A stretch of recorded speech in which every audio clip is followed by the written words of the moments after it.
Výmenný pobyt so študentmi z Holandska? Pre skalických gymnázistov to nie je problém. Študenti gymnázie sa každoročne zúčastňujú výmenného pobytu.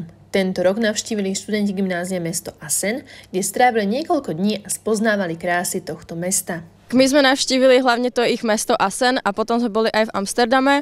Mali sme vlastne aj lezecký workshop, mali sme workshop na robenie filmu a podobné aktivity.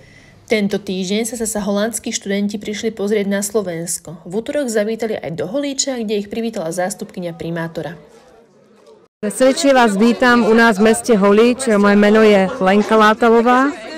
Teším sa, že si prišli práve na územie Holíckého zámku, keď vám bude zrealizovaná prezentácia a prehliadka z celého našeho zámku.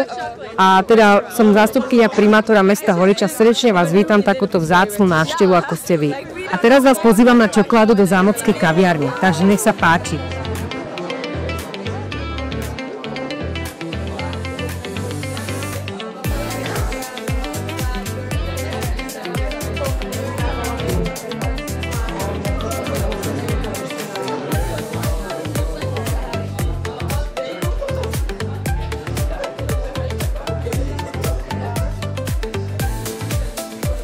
Po návšteve kaviarne sa prítomní presunuli do zámku, kde si vypočuli jeho bohatú históriu a dozvedeli sa množstvo zaujímavostí, či už o holickej fajanse alebo zámockej kaplnke, no najviac ich zaujala čínska sála.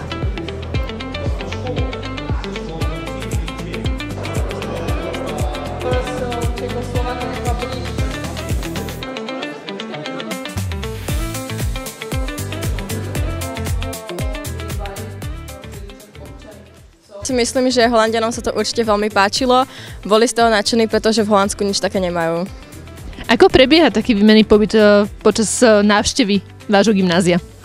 Tak dnes sme si boli pozrieť pamiatky Skalice, napríklad Rotundu alebo jezuitský kostol a teraz sme zavítali sem do Holíča navštíviť Holícký zámok a pôjdeme ešte na veterný mlyn. Máš tak Slovensko? Áno, jasné, že mám. Videl som tu už veľa vecí a vyzerá to naozaj veľmi zaujímavo.